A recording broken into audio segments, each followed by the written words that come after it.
최대한 열심히 해보겠습니다. 오늘 저번에 사실 그때 아직 교시작이 마무리가 안 돼가지고 이제 연기를 할 수밖에 없었는데 오늘밖에 날이 안 남아가지고 오늘 연기했는데 오늘이 아들 생일이에요. 그래가지고 어떻게 들어가긴 들어가야 돼요.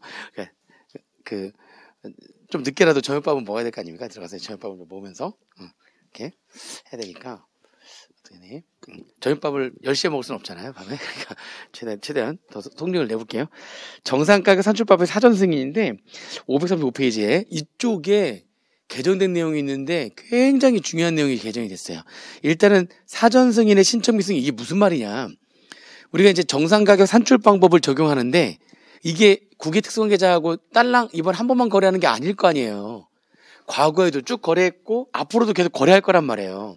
그 정상가격 산출 방법을 어떤 걸로 하겠다라고 한번 정하면 그걸로 계속 하자는 거죠. 그걸 계속 하겠다는 겁니다. 그게 이제 사전 승인 신청하고 승인받는 건데 거주자는 일정 기간의 과세연도에 대해서 정상가격 산출 방법을 적용하고자 하는 경우에는 이게 일반적이에요. 한번 거래하면 계속 할 거니까 일정 기간 동안 일정 과세연도 동안 계속 정상가격 산출 방법을 적용하고자 하는 경우에는 정상가격 산출 방법을 적용하고자 하는 일정 기간의 과세연도의 그 다음에 중요해요. 최초 과세연도 개시일 전날까지 최초 과세연도 개시일 전날까지 국세청자에게 사전 승인을 신청할 수 있다. 자, 언제까지 사전 승인을 신청할 거냐? 내가 지금 올해부터 해가지고요. 앞으로 일정 기간 정해서 5년간, 10년간 딱 정했어요. 그러면 그 기간이 있으면 2021년도 1월 1일부터 시작해가지고 앞으로 내가 일정 기간 동안의 정상가격은 원가 가산법으로 하겠다. 거래 순이율법으로 하겠다. 이익 분할 방법으로 하겠다. 어떤 방법으로 하겠다라고 이 기간 동안 정하는 거죠. 근데 언제까지 그러면 신청할 거냐에 대한 얘기예요. 언제까지 하라고요? 그렇게 일정 기간 과세연도 동안 어떤 방법으로 하겠다라고 하는 걸 사전에 승인 신청을 하려면 그 최초 과세연도 개시일 전날까지. 그렇죠? 최초 그 일정 기간의 최초 과세연도 개시일 전날까지 신청하는 거예요.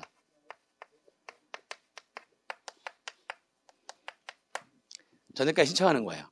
일단 이게 3년 전에 바뀐 거예요. 최초 과세연도 과세기 종료일 전까지였었거든요. 그런데 개시일 전날까지 해야 된다로 이렇게 바뀌었어요. 개시일 전날까지 해야 된다. 이 기간이 바뀌어서 최초 과세연도 개시일 전날까지 신청을 해야 된다는 겁니다. 이게 한 3년 전에 바뀐 내용이에요. 사전 승인을 신청할 수가 있다. 아시겠죠?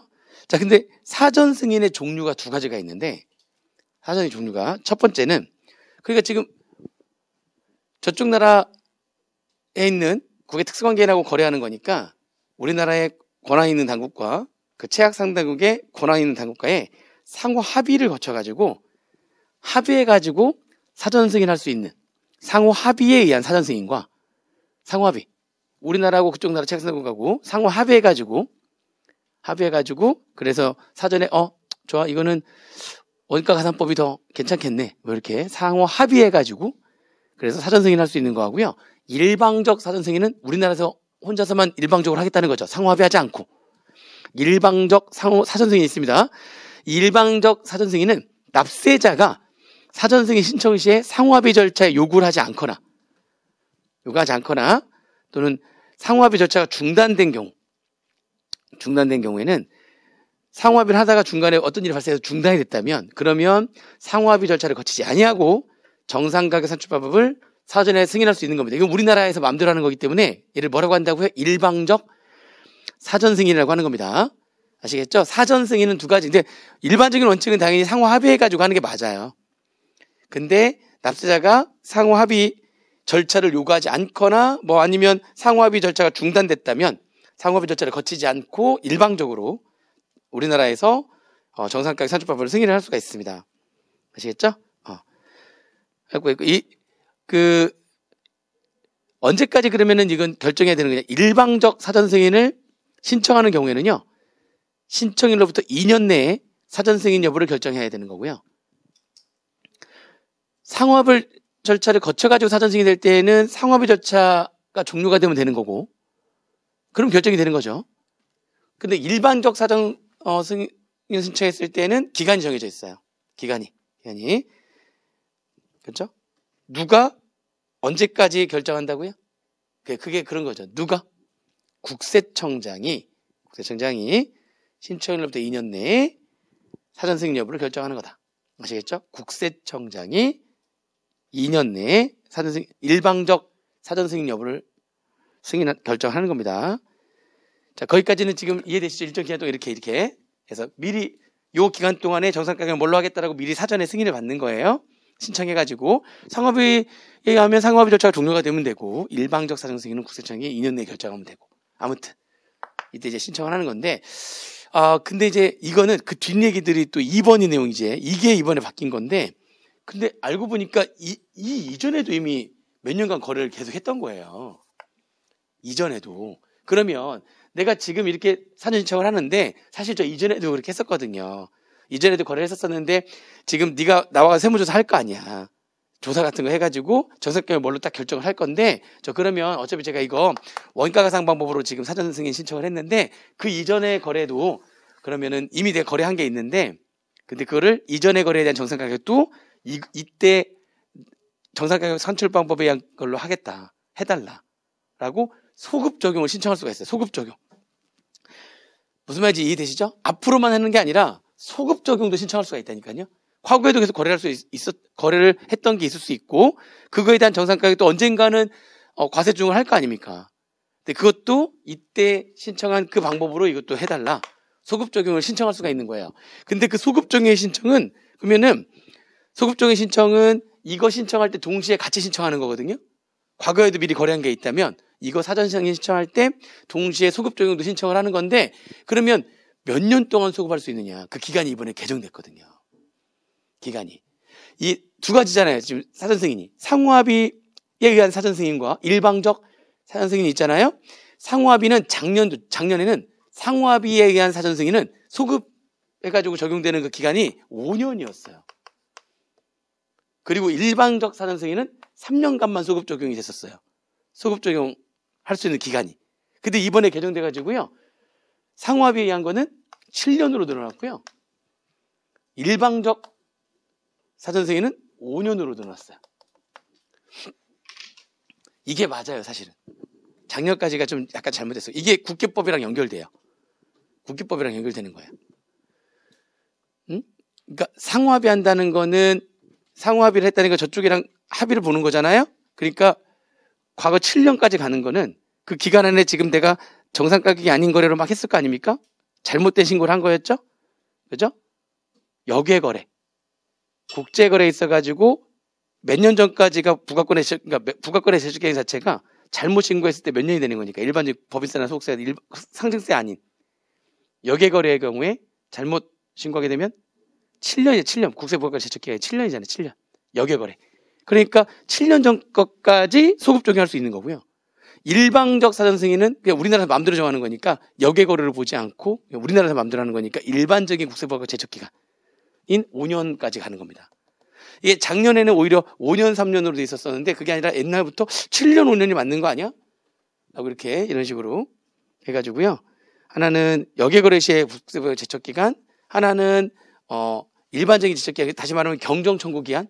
경정청구 자체가 5년 내에 하는 거니까, 일방적인 거는 경정청구 기한.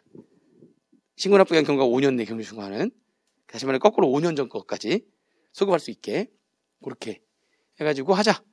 그래서 이번에 바뀐 게 오히려 더 국계법하고 연결이 되는 거죠. 아시겠죠? 그렇게 보시면 되겠습니다. 7년 오늘 바뀌었어요. 그래서 소급 적용하는 거를 같이 동시에 신청할 수가 있다는 겁니다. 언제까지, 몇 년까지 소급 적용할 거냐 하는 거. 그 기간은 바뀌었다. 자, 그 다음에 사전 승인의 취소 및 변경 신청이 나오는데, 국세청장과 거주자는 정상가격 산출법이 사전 승인된 경우에는 그 승인된 방법을 준수하여야 하지만, 다음의 경우에는 국세청장이 사전 승인을 취소 또는 처리할 수 있으며, 관련된 체학당국의 권한 있는 당국에 취소 또는 처리의 사실을 직접 통보해야 된다. A, B, C, D 읽어보시면은요, 이게 사전 승인을 신청하게 되면은 정상 가격 원가 가산 방법으로 뭐 하겠다라고 하면은 그거에 관련된 서류들을 다 제출해야 되는 겁니다. 그래야지 원가 가산 방법으로 정상 가격을 산출하죠. 정상 가격을 산출할 수 있는 자료들을 계속 제출해야 되는데 그런 자료 제출도 하지 않고요. 그렇죠? 또는 사전 승인을 얻었다면은 연례 보고서를 제출해야 되는데 그것도 제출하지 않거나 거짓으로 제출했거나 이걸 알게 된다면 사전 승인했던 거 다 취소, 철회. 그리고 최악선생님한테 이거 취소 처리했습니다 라고 통지. 당연한 겁니다. 이렇게 보시면 되고요. 그렇죠?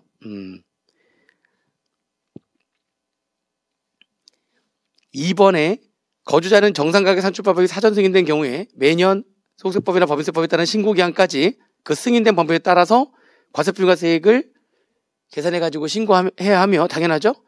과세표준과세액의 조정을 받으려는 신청인은 소득금액 계산 특례 신청서에 구세청장이 발급한 사전 승인 통지서를 첨부해서 통지서를 받은 날부터 3개월 이내에 관할 세무장에게 수정신고 또는 경정 청구를 해야 된다. 이게 무슨 말이죠? 그러니까 사전 승인 신청을 이렇게 했잖아요.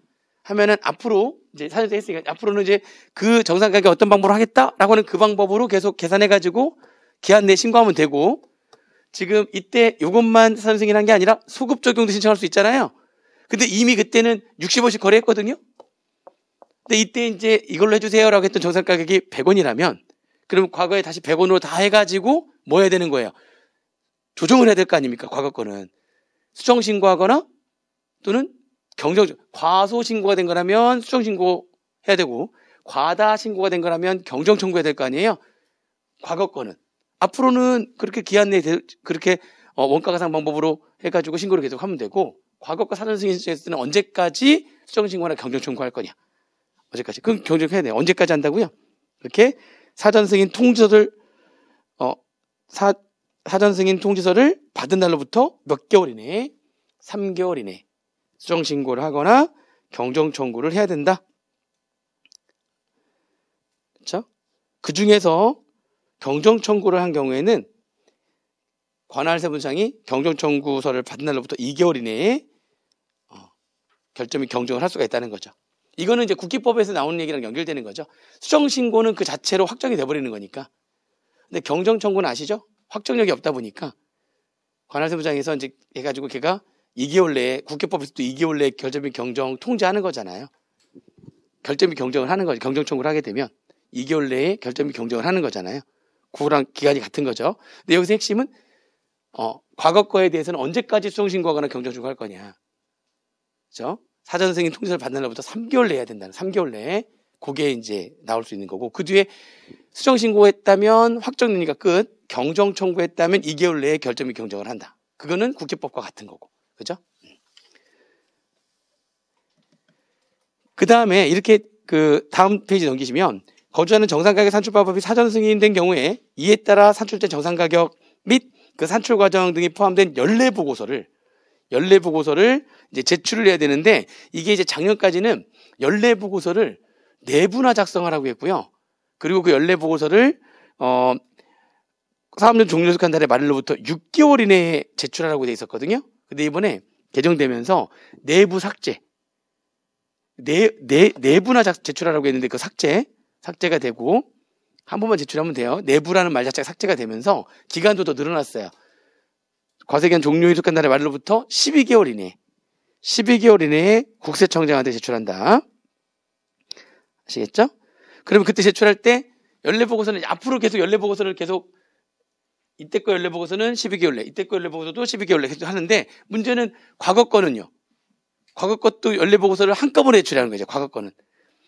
소급 적용도 신청할 수 있다고 그랬잖아요. 그래서 그 과거 건 이미 신고기한이 지난 과세 기간의 연례보고서는 사전 승인 이후 최초로 연례보고서를 제출할 때 과거 거는 다 한꺼번에 제출하고 앞으로는 계속 과세기간 종료일 속한 달의 말로부터 12개월 내 계속 연례보고서 제출하고 내부 없어지고 6개월이 12개월로 늘어나고 아시겠죠? 보시면 됩니다. 자, 그 다음에 국제거래에 대한 자료 제출 의무. 그럼 이렇게 일단 국제거래 자체를 하게 되면 국제거래를 하게 되면은 과세관청에서도 그 내용을 알고 있어야 뭐 나중에 정상 가격으로 과세 조정을 하든 말든 할 거 아닙니까? 그래서 국제거래를 하게 되면은 여러 가지 자료를 제출해야 되는 건데 국제거래를 하게 되면 어떤 자료들을 제출해야 되는 거냐면 첫 번째가 국제거래 정보 통합 보고서라는 걸 제출해야 되는데 이 국제거래 정보 통합 보고서는 그 밑에 박스에 세 가지가 있죠.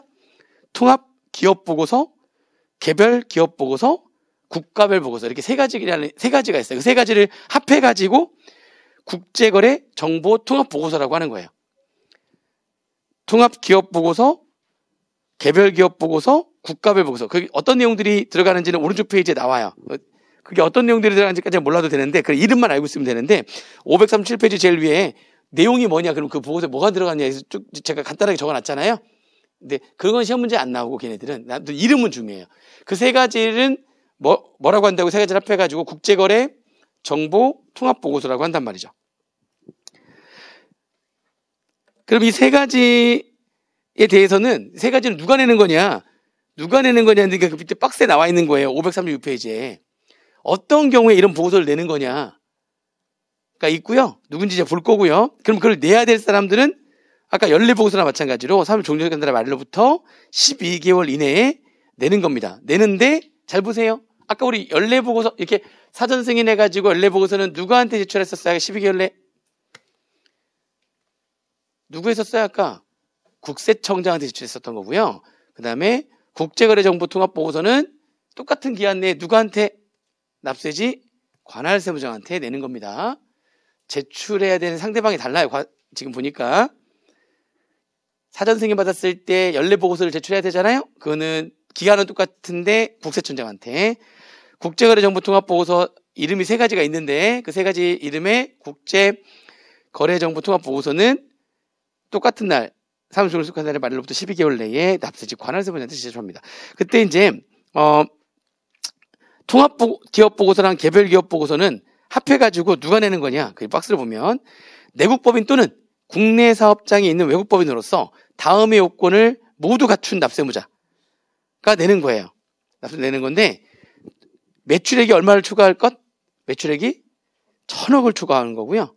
그 다음에 국외 특수관계자하고의 해당 연도의 거래 규모가 얼마를 추가할 것? 500억 원을 추가할 것. 해당 연도의 재화거래, 용역거래, 대차거래 이런 거래 규모의 합계 금액이 500억 원을 추가할 것. 아시겠죠? 그때 내국법인이 아닌 외국법인의 국내 사업장은요. 국외 본점 및 그 외국법인의 다른 국외 지점과의 거래 규모를 전부 다 포함해가지고 500억을 추가하면 돼요. 내국법인은 우리 내국법인 것만 가지고 500억 추가를 보는 거고 그게 외국법인의 국내 사업장의 경우라면 그 외국법인의 본점이라든지 그 외국법인의 다른 나라에 있는 국외사업장에 다 합해가지고 500억을 추가하면 돼요. 매출액은 1,000억 추가하고 그렇게 두 가지 요건을 모두 추가하게 되면 뭘 제출한다고요? 통합 기업 보고서라는 거하고 개별 기업 보고서를 내는 거고요. 국가별 보고서는 진짜 거대한 다국적 기업 있죠. 거대한 다국적 기업이 국가별 보고서를 내는 겁니다. 내용 보기가 누가 내는 거냐? 다음 요건을 갖춘 납세무자인데 A. 그러니까 이게 다국적 기업이니까 막 모회사가 있고 막 자회사가 있고 막 이러는 거예요. 완전 거대 다국적 기업을 말하는 거거든요. 그래서 최종 모회사가 국내에 소재하는 경우로서 직전 과세년도에 연결 재무제표의 매출액이 1조 원을 추가하는 경우. 어마어마하죠? 매출액 1조를 추가해야 돼. 1조. 그리고 그러니까 일단 최종 모회사가 우리나라에 있어야 되고 직전 과세년도에 연결 재무제표 매출액이 1조 원을 추가하는 경우에 1조 원을 그러면 걔는 국내에 있는 최종 모회사가 국가별 보고서를 내야 됩니다. 우리나라에 있는 최종 모회사가 국가별 보고서, 각 국가별로 내가 매출이 얼마고 어떤 걸 팔고 있고 국가별로 뭐가 설치되어 있고 이런 국가별 보고서를 제출하는 거야. 응? 이 내용을 세무서가 알고 있으면 얘가 국제적으로 어떤 일을 어디에서 하고 있는지를 다 파악하고 있는 거죠. 그렇게 그걸 제출해야 되는 거고요. 두 번째로 최종 모회사가 우리나라에 있는 게 아니라 최종 모회사가 국외에 있어요. 최종 모회사가 국외에 있는 외국에 소재하는 경우로서 직전 과세년도 연결 재무제표 매출액이 다음에 구분했다는 금액을 추가하는 경우. 얘가 외국에 있어요. 그러나 매출액이 너무나 크잖아요. 얘가 외국에 있다 할지라도 너무 크면 우리나라에 있는 관계회사가 이게 이제 국내 관계회사거든요.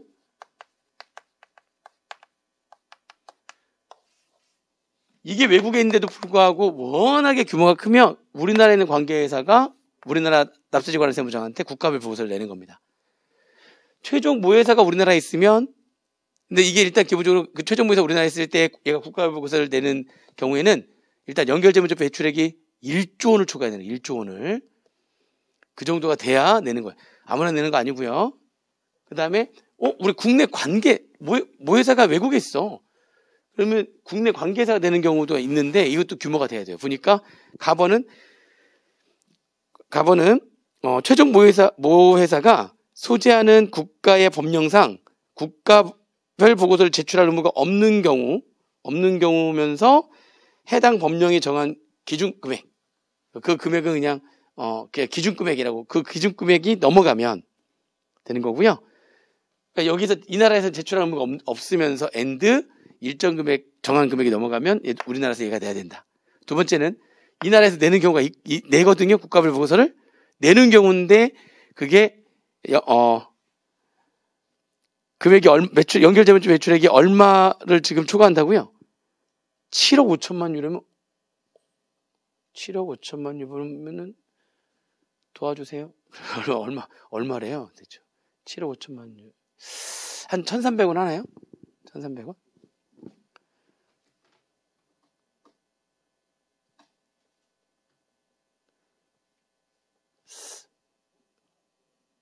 그럼 얘도 한 1조 가까이 되려나 그러니까? 얘도 비슷할 것 같은데요. 그러니까 대충 7억 5천만 유로니까 이것도 한 1조, 우리나라 돈으로 하면 1조 가까이 될 거예요. 한 1,350원 뭐 이렇게 계산하시면은 1조 가까이 될 겁니다. 아마. 이렇게 그러면 그 금액이 되면 국내 관계회사가 우리나라에서 국가별 보고서를 제출한다. 그러니까 국가별 보고서를 제출할 정도면 어마어마한 회사라고 보시면 돼요. 그러니까 그런 회사가 되는 거예요. 됐죠? 자, 그다음에 그 추가 고려 사항은 이거 좀 보려고 하는데 통합 기업 보고서랑 개별 기업 보고서는요. 동그라미 2번에 한글로 작성해가지고 제출하는 거고요.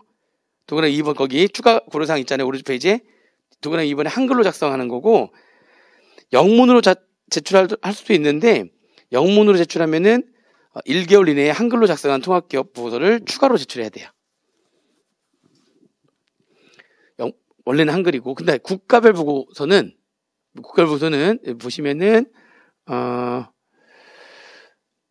언제까지 제출해야 되는 거냐 해가지고 국내 최종 모회사 및 국내 관계회사가 요건을 추가하면 낼 수 있잖아요.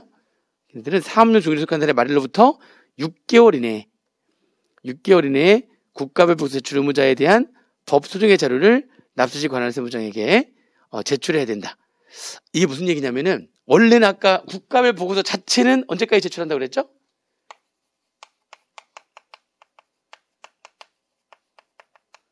국가별 보고서 자체는 언제까지였었죠? 아까? 종료소 한 달의 말일로부터 12개월이고 지금 이 국가별 보고서의 6개월은 또 뭐냐? 국가별 보고서 자체는 12개월이고요. 그게 아니라 국가별 보고서를 제출할 사람이 누구인지에 대한 그 내용은 6개월 내라는 거예요. 동그라미 1번이 국가별 보고서 제출 의무자에 대한 법조정의 자료. 누가 제출 의무자냐. 이러이러니까 누가 제출 의무자다. 라고 하는 국가별 보고서의 제출 의무자에 대한 서류. 국가별 보고서가 아니에요. 국가별 보고서는 이때까지 내는 거고요. 국가별 보고서 제출 의무자에 대한 서류예요. 이거는 6개월 내에 내는 겁니다. 그거는 그쵸?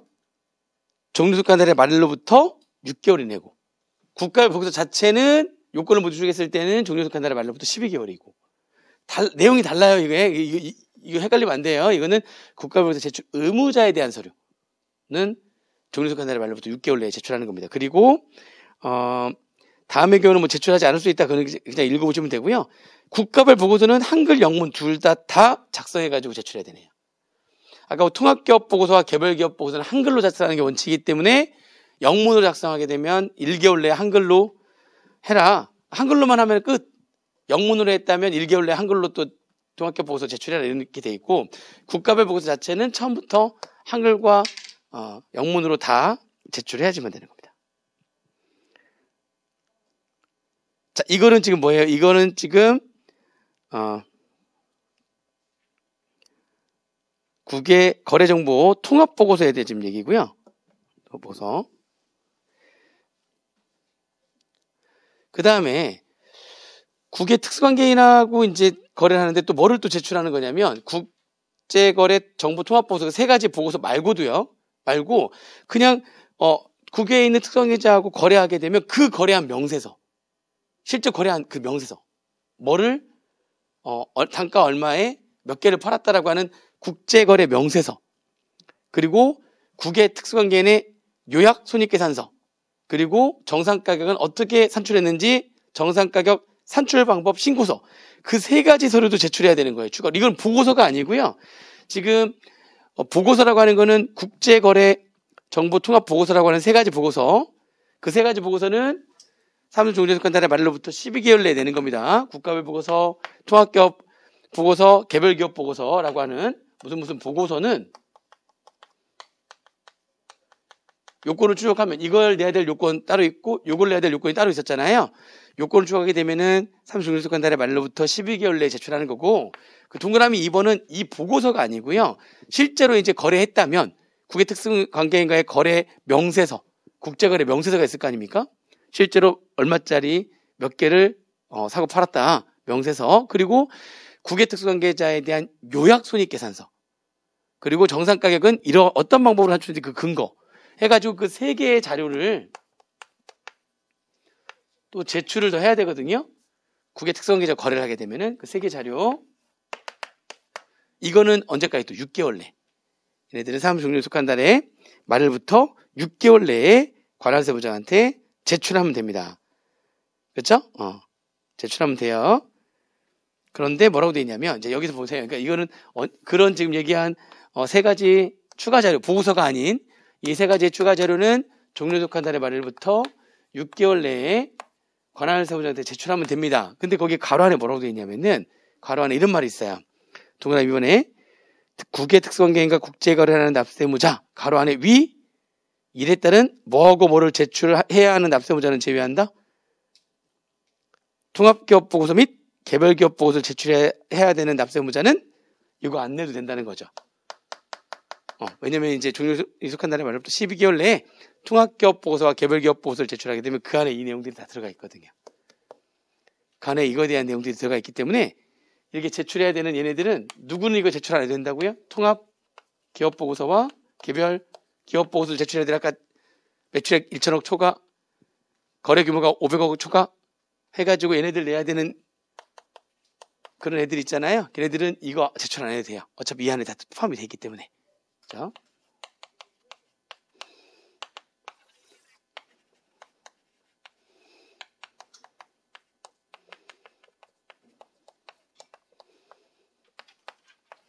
자는 이런 제출 안 해도 된다. 이런 얘기입니다.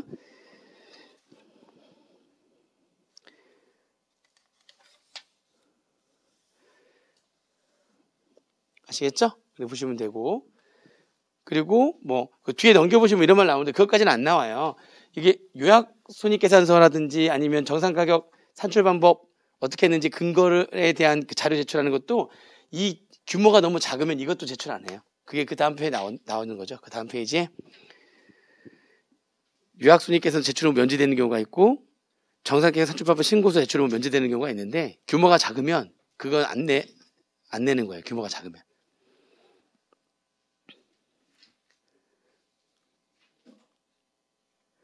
자, 그 다음에 지금 1번은 뭐였었죠? 1번은 국제거래 정보 통합 보고서, 2번은 이런 기타 국제거래 했을 때 기타 자료 세 가지.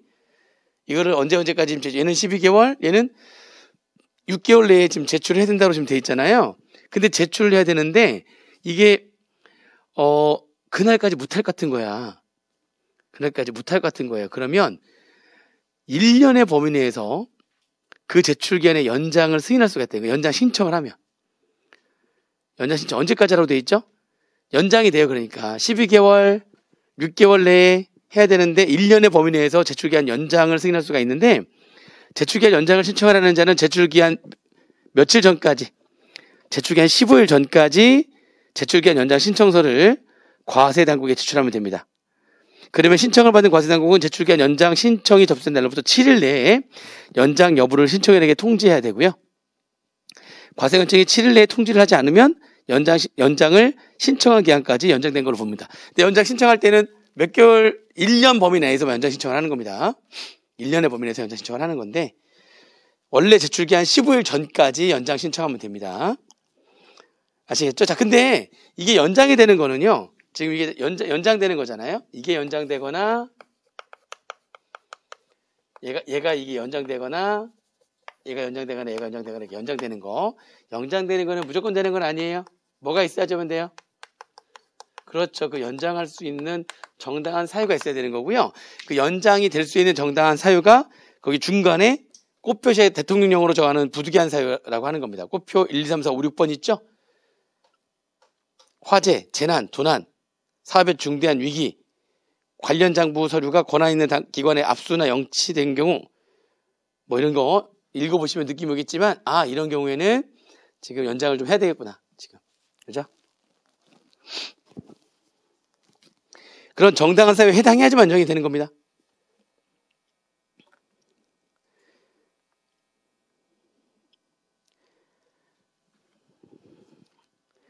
되셨죠? 자, 그 다음에, 자, 이거는 뭐냐면은, 요거 자료가,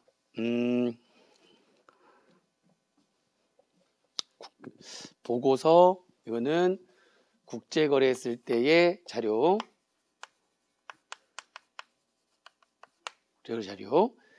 보고서, 국제거래정보 통합보고서, 그 다음에 각 국제거래했을 때의 세 가지 자료 제출. 하나 더 제출을 얘기하는 건데, 이 자료는 이제 어떤 자료냐면, 자료가 지금 보니까 크게 보고서라는 자료가 있고, 국제거래했을 때 내야 되는 세 가지 자료가 있고, 국제거래했을 때, 국제거래 명세서, 그때 국의 특성이 이제 요약손익계산서, 그리고 전산가격 산출 방법에 대한 어떤 근거가 있는 그 자료. 세 가지에 대한 얘기인데요. 그죠? 전산가격 산출 방법 신고서, 세 가지인데, 이제 가로 2번 있잖아요. 538페이지 가로 2번. 과세당국의 자료 제출 요구인데, 과세당국은 그 이전가격세제를 적용하기 위해서 필요한 거래가격 상정 방법 등의 관련 자료를 제출하도록 납세 의무자한테 요구할 수 있다. 이제 이거는 자료 제출을 요구를 할 수가 있는데, 아니 정상가격 산출하려면 실제로 재판매 가격이라든지 아니면 원가에다 얼마 이익을 가산해가지고 얘의 통상 이익률도 알아야 되는 것이고, 이익률 분할 방법이라고 하는 거면 전체 얼마 이익률이 어떻게 되고 상대적 공헌도를 몇 대 몇으로 했는지도 알아야 되고 여러 가지 자료를 알아야 정상가격을 산출할 수가 있잖아요. 그 정상가격을 제대로 산출하기 위한 자료 제출을 요구할 수가 있습니다. 그게 지금 과세당국의 이전가격세제를 적용하기 위한 관련 자료 제출 요구예요. 과세당국의 자료 제출 요구. 그게 지금 거기 가로 2번이거든요. 그죠? 그러면 이러한 요구를 받은 납세 의무자는, 이거는 사실은, 이거는 별도로 따로 내는 게 아니에요. 내가 내는 건 얘하고, 아까 얘였죠. 이거는 12개월, 얘는 6개월 내에 내야 되는 거고요. 이거는 반대로, 과세당국에서 내가 이걸 제대로 계산하기 위해서는 너 통상 이익 얼마나 붙이는 건지 관련 자료를 좀 제출해라. 라고 과세당국에서 요구했을 때 내가 제출하는 거예요. 근데 요구했을 때 제출하는 거는 며칠 내에 제출해야 된다고요? 60일 내, 그렇죠. 요구를 했을 때에 제출하는 거는 요구를 받은 날로부터 60일 내에 제출하는 거예요. 이건 요구를 받았을 때 제출하는 겁니다. 요구를 받았을 때 제출하는 거. 60일 내에 제출하는 거고요. 다만 또 무슨 사유가 있다면, 아까 얘기했던 여기에 있었던 정당한 사유가 있어가지고, 정당한 사유가 있었다면은 60일의 범위에서 한 차례 제출기한 연장 가능. 60일 플러스 60일 더 할 수 있다는 거죠. 딱 한 차례만 60일에 한해서 재연장 가능이 된다는 겁니다.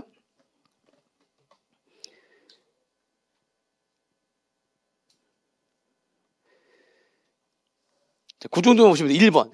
가로 2번에 1번만 보시면 돼요.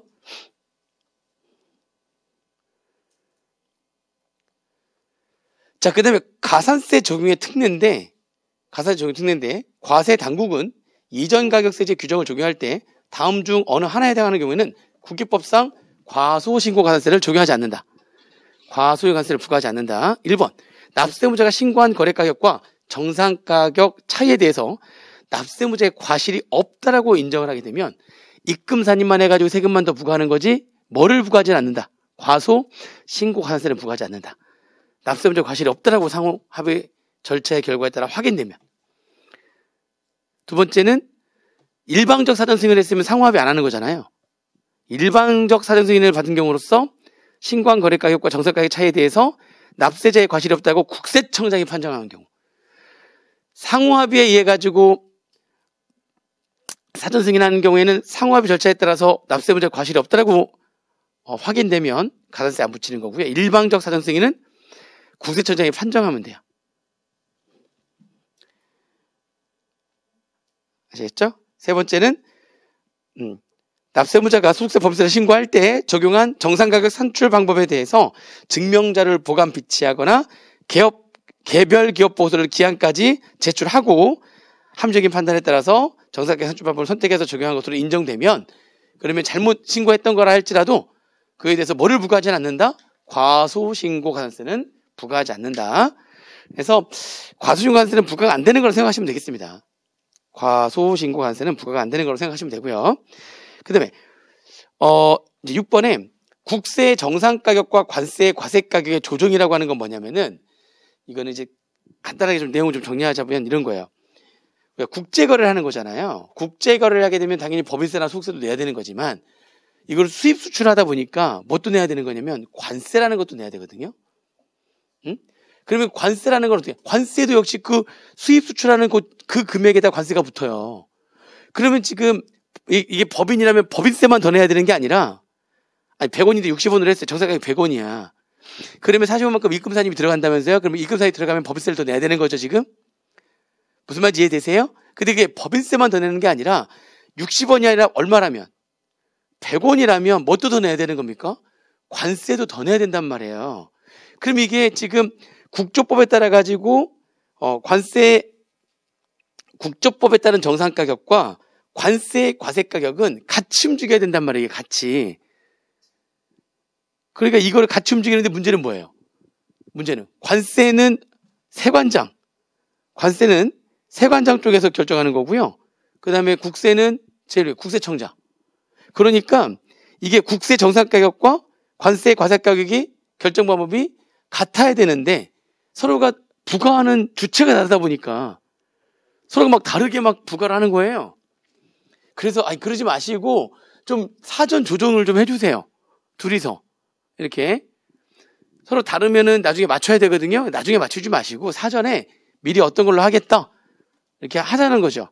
그래서 국세 정상가격 산출 방법에 대해서 사전 승인을 신청한 거주자, 자, 그 사전 승인은 일방적 사전 승인의 대상인 경우, 즉 상호합의하지 않고 일방적 사전 승인할 때는 국내 정상가격과 관세 과세가격을 사전에 조정받기 위해서 관세법에 따른 관세 과세가격 결정 방법의 사전 심사를 국세청장한테 동시에 신청할 수 있다. 국세청장한테는 사전 승인을 신청하는 거고요. 세관장한테는 관세 과세가격 결정 방법의 사전 심사라고 합니다. 그걸 동시에 신청하는 거예요. 사전에 조정하려고, 미리 조정하려고 동시에 신청할 수 있다 라고 하는 겁니다. 그 내용만 알고 있으면 그래서 방법을 같게 할 수 있구나, 같게 하려고 동시에 신청할 수 있구나 이렇게 생각하시면 되고요. 나머지는 2번하고 3번은 그냥 읽어보시면 되겠습니다. 2번에 국세청장은 사전 조정 신청을 받은 경우에는 관세청장에게 관세 과세가격 사전심사 신청 서류를 첨부해서 신청을 받은 사실을 통보하고 관세청장과 정상가격 산출 방법, 과세가격 결정 방법 및 사전 조정 가격 범위에 대해서 협의를 해야 된다. 그렇죠?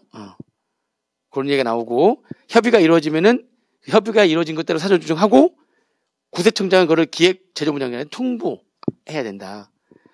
절차, 국세청장은 이에 따른 신청을 받는 날로부터 90일 내에 이에 따른 사전 조정 절차를 시작할 것인지가 확정되면서 시작하고 사전 조정 절차를 시작하고 그 사실을 신청자에게 통지해야 된다. 약간 문구가 살짝 바뀌었어요. 뭐 큰 의미는 뭐 틀리지 않았기 때문에 그런 건데, 아무튼 90일 내에 사전 조정 절차를 시작하는 겁니다. 넘겨보세요. 넘겨보시면 자, 이게 관세 경정 처분에 따른 국세 경정 청구인데, 이게 무슨 얘기냐면은 아까 얘기했듯이 관세 과세 가격이라고 하는 게 관세를 부과하기 위한 수익 가격이거든요.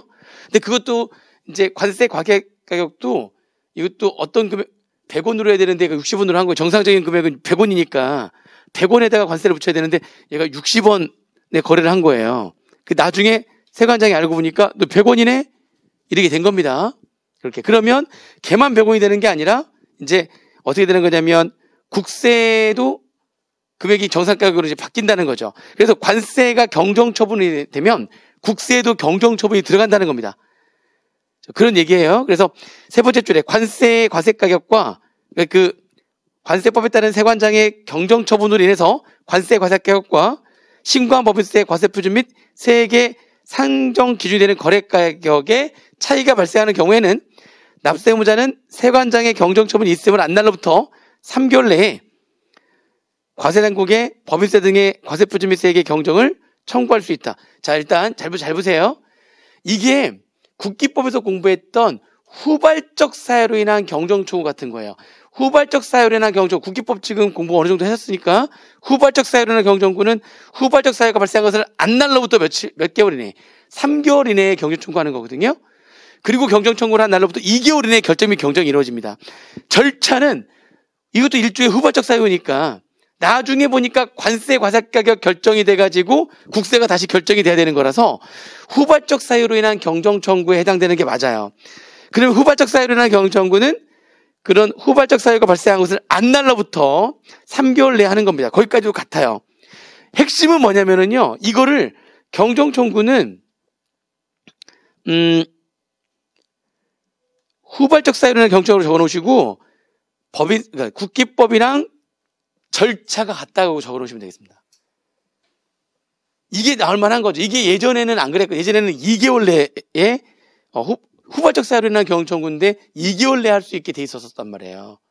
근데 이게 국기법이랑 일치시켜가지고 똑같이 몇 개월 내에 하는 거예요. 그러니까 안 날로부터 3개월 내에 경정하는 거예요. 그리고 그 밑에 이제 통지 나오잖아요. 그 밑에 통지하면 그렇게 경정 청구를 받는 날부터 몇 개월 내에 결정 및 경정을 하는 겁니까? 2개월 내에. 우리 국기법에서 경정 청구는 경정 청구 언제까지 하게 되면 그 경정 청구에 대한 결정은 2개월 내에 하는 거잖아요.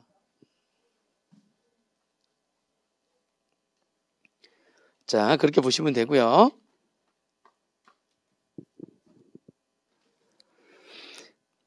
납세의무자는 위 2의 경정 청구에 따른 통지를 받았어요. 통지를 받으면 30일 내에